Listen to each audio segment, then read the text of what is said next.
We begin by praising God, the one who made us, created us, designed us, brought us into existence from nothingness, the one who owns us. We praise Him, and our praise will never be enough. And then we thank our Lord, we thank God, and our thanks will never be enough. The one who sustains us, the one who provides for us. We can never adequately thank our Master Allah subhanahu wa ta'ala. And then we remind ourselves, we're not made for this world. This world is not our home. We're only visitors here. Maybe we're in Danville, maybe we're in San Ramon, maybe we're in Pleasanton. We're only visitors. Maybe we have a title of a deed to our home. It's still not, you're going to leave it one day. Maybe the car is registered in your name. It's not going to stay in your name. I guarantee it. I guarantee it. The house is not going to stay in your name. The car is not going to stay in your name. Even your own clothes is not going to stay yours. Even your bank accounts are not going to stay yours. No matter how secure we feel with our 401k or our pension plan or our retirement portfolio, it's all going to go to someone else. It's not going to stay ours. It's not going to stay ours forever. This world is a temporary, ephemeral place of existence. It's a test. Some will have to be patient, some will have to be grateful. How are we doing? Are we getting caught up and hypnotized by the materialism of this world?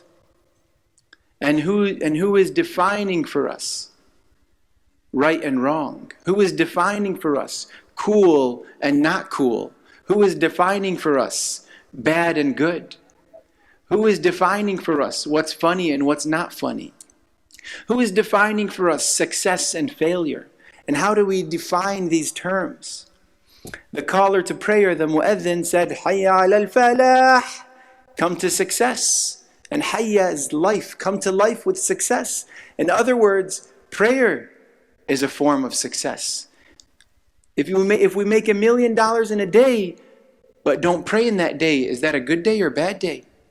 Is that a winning day or a losing day? Who is defining success for us? Did I get closer to God or further from God? And then we warn ourselves, my beloved brothers and sisters, all of us, we're all returning to our Maker.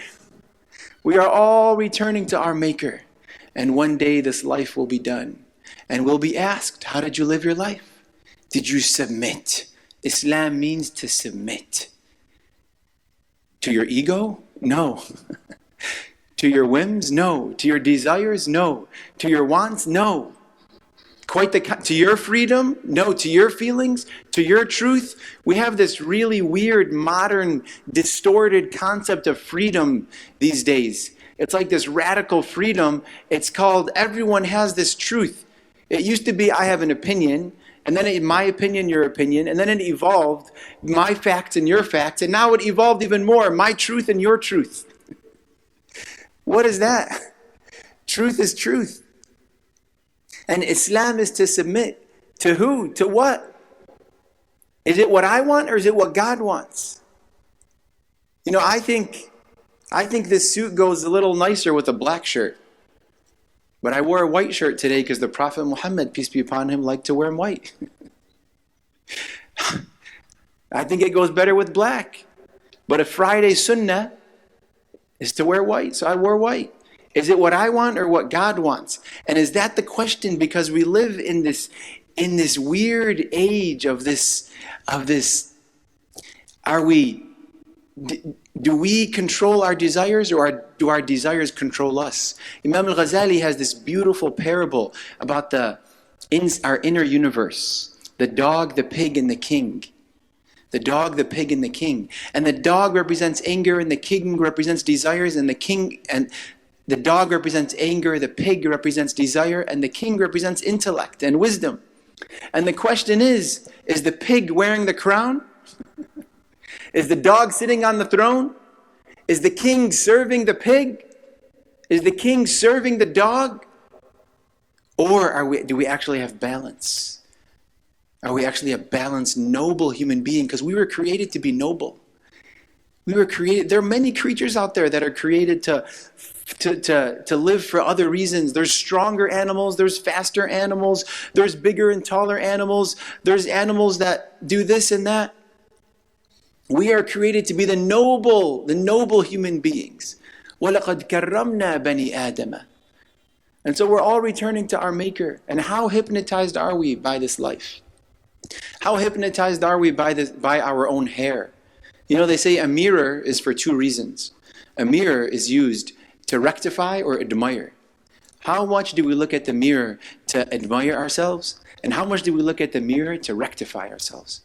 And then there's a beautiful saying of the Prophet Muhammad, peace be upon him, that says, Al-Muslim mir'atul Muslim. The Muslim, the believer, the Muslim, is a mirror for his fellow believer. For the fellow Muslim, he's a mirror. In other words, we copy each other, a mirror, you copy each other and you correct each other to rectify. And so as we come every Friday in our pursuit to submit to God, all of us are on our journeys in submitting to God. Submitting our ears to God, our eyes to God, our hands to God, our hearts to God, our money to God. We're all in our journeys and our moments, and we have our ups and downs, and we have our lows and highs, and we have our, but we come on Friday to wake up. Religion is an alarm clock. Sometimes it wakes us up for Fajr in the morning at 5 a.m. We press snooze. But religion is an alarm clock to wake us up from the worldliness. Because we're actually worldlings. We're just visiting from another place. This is not our home. الدنيا دار من لا دار له ولها يجمع من لا عقل له. This world is the home for the one who doesn't have a home. And the one who collects has no intellect. We have a home. It's waiting for us in paradise, in the next life, in the afterlife. May Allah be gentle with us here. And so, as we come every Friday to reorient ourselves, okay, how can I get closer to God? Do I need to be more respectful to my mom? Do I need to be more gentle with my husband? Do I need to slow down in my prayer? Do I need to read more Quran? Do I need to turn my eyes away from what isn't good for me? And by the way, who says what's good for you and not good for you? I just learned that there's a study that just came out that if men wear gold, it inhibits their testosterone. It doesn't affect the woman's hormones. But men who wear gold, it inhibits their testosterone, their masculine hormones. And a study just came out this last week. Any amount of alcohol is bad for the brain and causes dementia. But we're not surprised we're Muslim. God told us this a long time ago. We don't need science to confirm for us the truth. Science will catch up with Sunnah. Sunnah is more advanced than science. Sunnah is the way of the Prophet Muhammad, peace be upon him. Because Allah is the author of Islam, Allah is the author of being you. And Allah is the author of this world. So of course it's going to match. Of course it makes sense. Of course. And so we coming, and my question for us on this Friday, as we come in this relentless pursuit to become friends of God, to submit to God, my question for me and you is, what is our environment giving us that we're unaware of? I just inhaled hundreds of thousands of particles. Hundreds of thousands of particles. I don't know what they are. Some are oxygen, some are nitrogen. Some might be filthy particles. Some might be chemicals. I don't know. And I don't feel it. And there's also ideologies we're inhaling, and our children are inhaling. Because of the environment that we're in. Because of the environment that we're in. Did you ever notice yourself like humming a tune and you don't know where you got that tune from? And you're like, oh, someone was singing it like 30 minutes ago. And all of a sudden it's stuck in your head and this tune is stuck in your head, just because you heard it like 30 minutes ago and you subconsciously start humming it. There's actually a word for that. It's called an earworm. An earworm. And someone sang it an hour ago, 2 hours ago, 30 minutes ago, and all of a sudden it's stuck in my mind, and I didn't even do it on purpose. And so we are absorbing these ideologies all the time. And they're coming in, and they're coming into our children. So what is our environment? What environment do we think it's just not going to affect us? The environment I'm in is not going to affect me? That I'm just going to be immune to everything, all these ideas that are around me? Just like I'm absorbing these invisible particles. I'm absorbing invisible ideologies. And the particles don't immediately affect me or hurt me, but maybe later they come out. And what are those ideologies? And so, the question for me and you is a tangible takeaway here on Friday, in this Friday prayer, in this beautiful religion, in this divine religion called submission,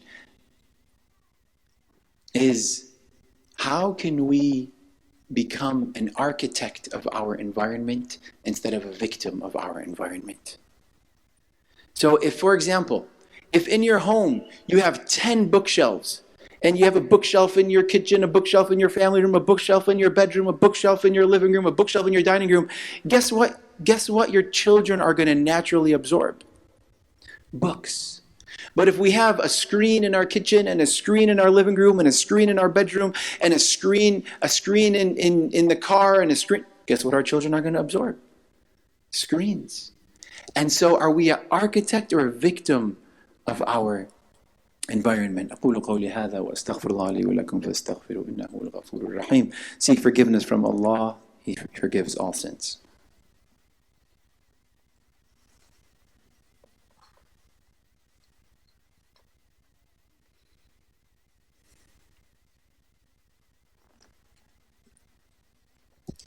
Alhamdulillah, alhamdulillah, alhamdulillah, wassalatu wassalamu ala rasulillah. You know, there was this author, this man, he wanted to eat more apples. So he bought more apples. But they were all rotting in the fridge. So then he bought a bowl, and he put this bowl on his kitchen table. And in that bowl, he put the apples. And guess what started happening? He started to eat apples because they were part of his environment. The apples became a part of his environment. He was walking by and seeing them this way, seeing them that way. And so what is in our environment? Are we going to throw our children in a pool and tell them not to get wet? Are we going to throw our children in a garbage dump and tell them to come back as these beautiful, saintly, human, righteous, pious human beings? How are we architecting the environment? Because it's getting very interesting out there in the world with screens. 90% of parenting is just screens. You can take care of that. You're the best parent in the world. It's just screens. You don't need any wisdom. Just get rid of just screens and you're the best parent in the world. And so these earworms that are coming in, how are they shaping our happiness, or are they not? Are they a recipe to be happy, or are they a recipe to misery? What are they? And these ideas out there. And how do they match this idea of submission and submitting to God? Because if we remove submission to God, then we're submitting to our own self, our ego. And we're submitting to our own self, our ego. And that's what it comes down to. And so I remind myself and I remind all of us that this life is short. We don't own ourselves. We are not masters of our own selves. God is our master. That we're returning to our Maker. And that let's rectify ourselves before we return to God. Let's die from this world before we actually die. And let's try to make it an easy, pleasant, strategic path by architecting our environment so that we can reduce the hurdles and the obstacles and the struggles, and so it can be conducive. For example, if you want to read before you sleep, put the book on your pillow So no matter before you sleep, you have to hold the book. Now you're halfway there. But if the book is on your shelf, you might not grab it. So this is architecting our environment.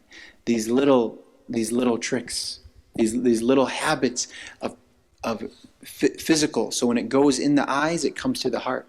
What goes in the ears, it comes to the heart. And these are the pathways to the heart, the roadways to the heart. May Allah be gentle with us, inshaAllah.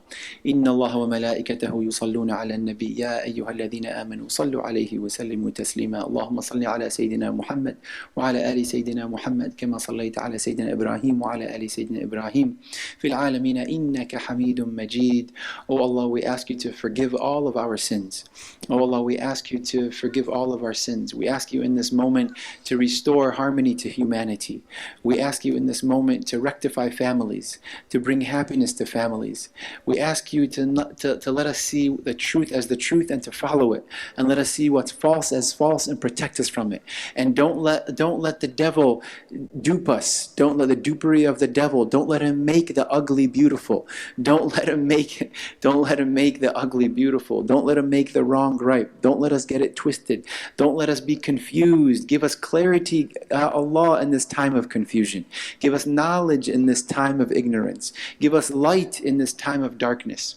Give us love where there is hatred.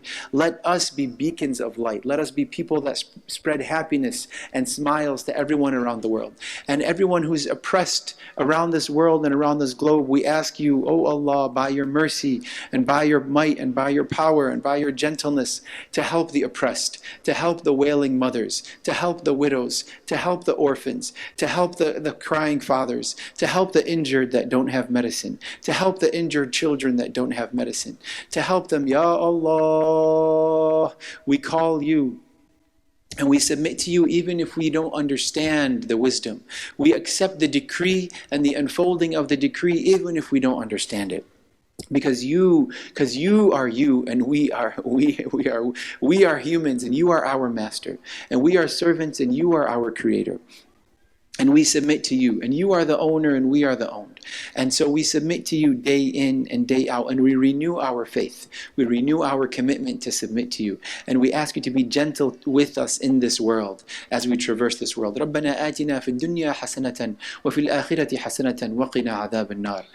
Ameen. Oh Allah, protect our children. Let them be people of La ilaha illallah Muhammadur Rasulullah. Let them be people of faith and of religion and of God and of Islam and of there is no God except God, and that Muhammad is the final messenger of God. Let them be people that taste the sweetness of faith, the sweetness of Islam, the sweetness of the Quran. Oh Allah, protect our children, Ya Allah. And oh Allah, reward our scholars and our institutions, and unite our hearts and unite our leaders, Ya Allah, and give us courage, Ya Allah, to unite, Ya Allah, and overcome the difficulties and the hypnosis of this world. Ameen, Ameen, Ameen. And we ask you for everything good that our dear beloved Master Prophet Muhammad sallallahu alaihi wasallam asked you for, and we seek protection from every harm that he sought protection from. Subhana rabbika rabbil izzati amma yasifun wa salamun ala al-mursaleen walhamdulillahi rabbil alameen. Inna Allah ya'muru bil adli wal ihsani wa ita'i dhal qurba wa yanha 'anil fahsha'i wal munkari wal baghi ya'idhukum la'allakum tadhakkarun. Udhkuru Allah al-'azim yadhkurkum. Remember Allah and He will remember you.